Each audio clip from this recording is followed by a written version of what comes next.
Hola a todos, mi gente linda, mi gente bella, mi gente hermosa, bienvenidos otra vez a su canal de Filósofo 777 y el día de hoy te voy a hablar nada más y nada menos que el día de hoy vamos a hablar de la humillación del pueblo venezolano. Pero te voy a hablar de dos tipos de humillación, la humillación que estamos viviendo en tiempo presente y la que va a venir en tiempo futuro. Cuando me refiero a humillación en tiempo presente, me refiero a la humillación en la que se ven hoy en día los familiares de los presos políticos. En el auditorio de la Asociación de Profesores de la Universidad Central de Venezuela, familiares de los detenidos en las protestas se reunieron la semana pasada para una asesoría jurídica.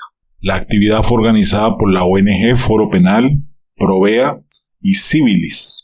La mayoría de los representantes de los medios de comunicación acudieron al encuentro sin identificación. Los camarógrafos no lucen uniformes. Solo se supo que estaban presentes la agencia AFP Noticias, F Noticias, Impacto Venezuela o Telemundo por los tacos de los micrófonos. Tratan de pasar desapercibidos ya que hay miedo a las represalias. Aparecer en cámara me da miedo.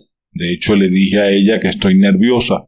No vaya a ser que nos estén esperando afuera, como ahora uno no puede ni mirar, dice una de las presentes, que pidió no ser identificada. Acudió al encuentro con un cuaderno y un lápiz para tomar nota de la información que será dada sobre el proceso penal que van a enfrentar los detenidos en las protestas en Venezuela. Aunque en el ambiente hay mucha cautela, al momento de hablar, desde Provea, Foro Penal y Civilis, aseguran a los presentes que es importante el apoyo que puedan brindarse las familias entre sí. Lisette González de Provea también tuvo un familiar detenido y lo primero que hace al tomar la palabra es agradecer la valentía de los que acudieron a la cita. En estos momentos de represión es valiente reunirnos, además de necesario. Cada uno por su cuenta no va a poder exigir nuestros derechos, algo para lo que necesitamos organizarnos. Desde las organizaciones ofrecen asesoría legal completamente gratuita a aquellos que lo necesiten.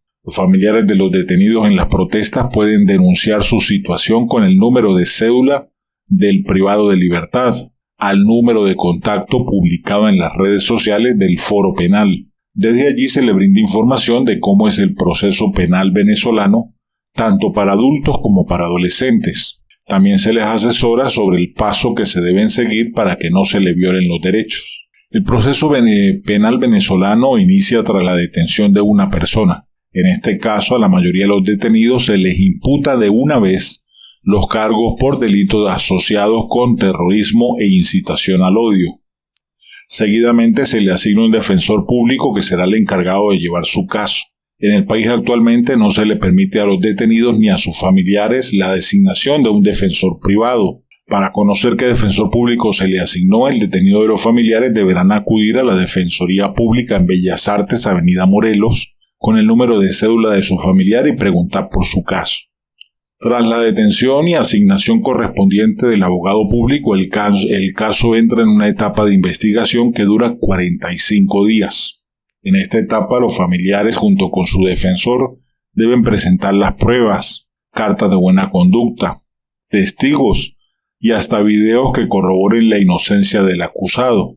Se debe realizar todas las diligencias posibles para desvirtuar la acusación en contra del detenido y evitar que la Fiscalía presente pruebas de la presunta culpabilidad del acusado para promover una condena.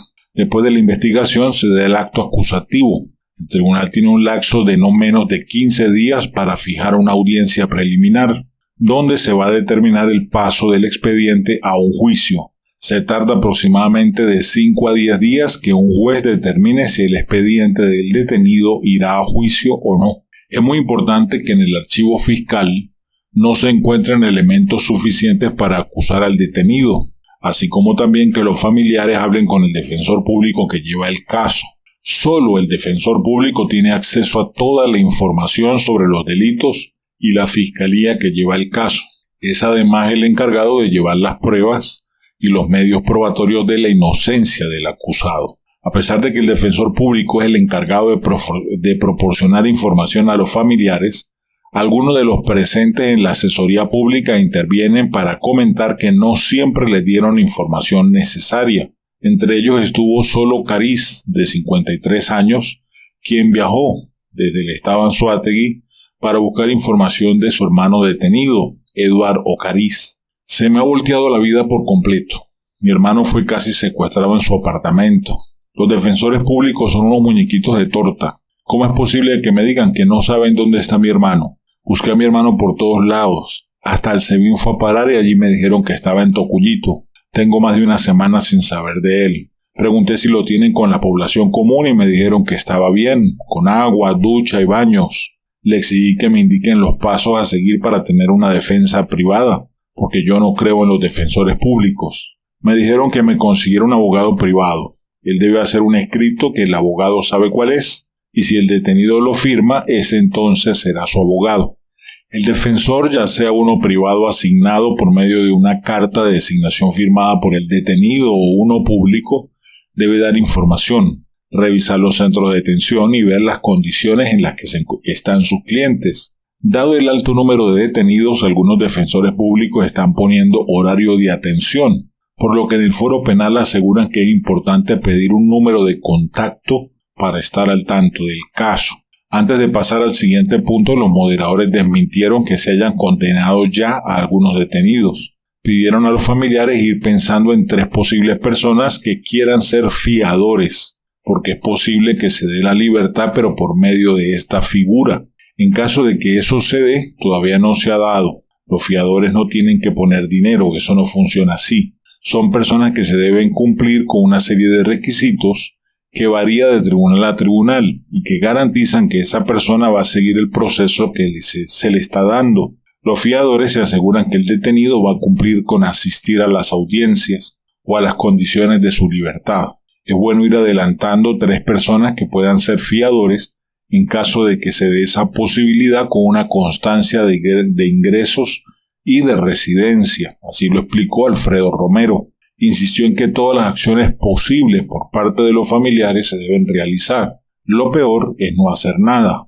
Antes de explicar el proceso penal para los adolescentes detenidos en las protestas de Venezuela, toma la palabra Leticia Torrealba, cuyo hijo Adrián González está detenido desde el 29 de julio. Al igual que muchas madres, Torrealba todavía no ha recibido información de su hijo. La semana pasada recibió un mensaje de texto donde se le informaba que podría visitarlo el día jueves. Se encontró con la mamá de otro de los detenidos que le informó que hubo visita el martes, pero nadie le informó.